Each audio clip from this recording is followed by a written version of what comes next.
नमस्कार दोस्तों, अपने चैनल सेठ जी के पॉइंट में आप सभी का स्वागत है। हमारे चैनल को ज़्यादा से ज़्यादा सब्सक्राइब करें, वीडियो को ज़्यादा से ज़्यादा लाइक करें और वीडियो को अपने दोस्तों के साथ भी ज़्यादा से ज़्यादा शेयर करें। और हमारे टेलीग्राम चैनल सेठ जी के पॉइंट्स हो जाए, लिंक डिस्क्रिप्शन में दिया है। इस वीडियो में राष्ट्र का स्वरूप के गद्यांशों के बारे में हम आपको बताएंगे। चलो शुरू करते हैं इस वीडियो को। धरती माता की कोख में जो अमूल्य निधियां भरी हैं, जिसके कारण वह वसुंधरा कहलाती हैं, उनसे कौन परिचित ना होना चाहेगा। लाखों करोड़ों वर्षों से अनेक प्रकार की धातुओं को पृथ्वी के गर्भ में पोषण मिला है। दिन रात बहने वाली नदियों ने पहाड़ों को पीस पीस कर अनगिनत प्रकार की मिट्टियों से पृथ्वी की देह को सजाया है।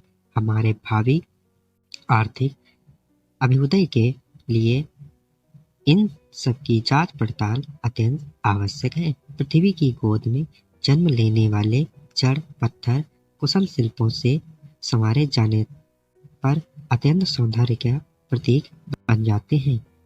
नाना भांति के अनगढ़ बिंद की नदियों के प्रवाह में सूर्य की धूप से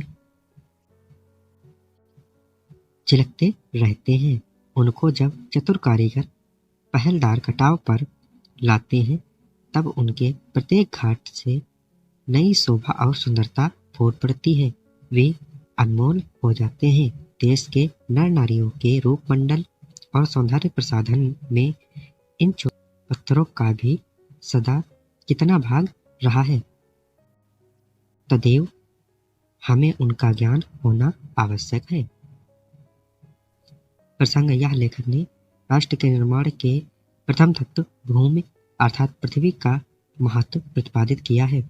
उसके अनुसार भूमि के पार्थिव स्वरूप के प्रति हम जितना अधिक जागृत होंगे, हमारी राष्ट्रता उतनी ही बलवती हो सकेगी और हमारी आर्थिक उन्नति का मार्ग भी प्रशस्त होगा।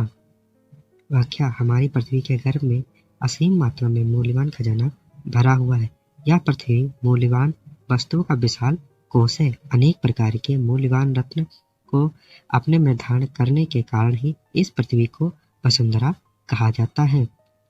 इस तथ्य से हम सभी को परिचित होना चाहिए, क्योंकि यही तथ्य हमारे राष्ट्रीय भावना से जोड़ते हैं और आर्थिक रूप से संपन्न भी बनाते हैं।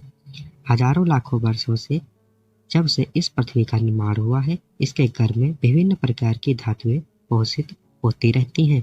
हमारे पहाड़ों में बड़ी बड़ी नदियां दिन रात बहती रहती हैं। इन नदियों के साथ पहाड़ों की उपजाऊ मिट्टी भी बहकर आती है। पृथ्वी के विस्तार वक्ष स्थल पर बहने वाली इन नदियों ने अपनी मिट्टी से धरती को सजाया संवारा है और उसे उपजाऊ बनाया है। हमारे देश के भावी आर्थिक विकास की दृष्टि से इन सब तथ्यों का परीक्षण परम आवश्यक है। पृथ्वी के विभिन्न प्रकार के पत्थर उत्पन्न होते हैं। उन चेतनाहीन पत्थरों को पृथ्वी के गर्भ से निकालकर कुशल मूर्तिकार और दूसरे मूर्तिकार उनसे अनेक प्रकार की मूर्तियां और अन्य वस्तुओं बनाकर उनमें प्राण फूंक देते हैं। इस प्रकार शिल्पकारों के हाथ का स्पर्श पाकर ये पत्थर सौंदर्य का प्रतीक बन जाते हैं। विंध्या पर्वत से निकलने वाली नदियों की धारा में अनगिनत अनगढ़ चिकने पत्थर सूर्य की धूप में अपनी चमक बिखेरते रहते हैं, किंतु जब इन पत्थरों को कुशल कारीगर काट कर उनमें विभिन्न प्रकार के उभार देकर किसी आकृति की रचना करते हैं, तो उनका प्रत्येक कटाव नए सौंदर्य की परिभाषा गढ़ता है। इन सौंदर्य के कारण वह अनगढ़ पत्थर बहुमूल्य बन जाता है। नदियों की धारा में बिखरे ये पत्थर हमारे देशवासियों के गहनों का हिस्सा बनकर किस प्रकार के सौंदर्य में वृद्धि करते हैं, इसका ज्ञान होना भी हमारे लिए जरूरी है। गद्यांश के पाठ का शीर्षक और लेखक का नाम लिखिए।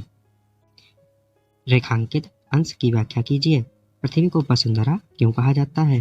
पृथ्वी की देह को किस प्रकार और किसने सजाया है? अमूल्य निधियां कहाँ भरी हैं? नंबर का प्रस्तुत गद्यांश सुविदित साहित्यकार डॉक्टर वासुदेव अग्रवाल द्वारा लिखित राष्ट्र का स्वरूप नामक निबंध से उद्धृत है। यह निबंध हमारी हिंदी की पाठ्य पुस्तक के गद्य भाग से संकलित है। प्रश्न नंबर खा उपयुक्त व्याख्या के अंतर्गत मोटे अक्षरों में छपा व्याख्यांश देखिए। उत्तर नंबर घ, पृथ्वी को वसुंधरा इसलिए कहा गया है क्योंकि पृथ्वी अपने में अनेक प्रकार के बहुमूल्य रत्नों को धारण किए हुए है। उत्तर नंबर घ, पृथ्वी की देह को दिन रात बहने वाली नदियों ने पहाड़ों को पीस पीस कर अनगिनत प्रकार की मिट्टियों से सजाया है। उत्तर नंबर ड, अमूल्य निधियां पृथ्वी माता की कोख में भरी हैं। नमस्कार दोस्तों, मिलते हैं नेक्स्ट वीडियो में, तब तक आपसे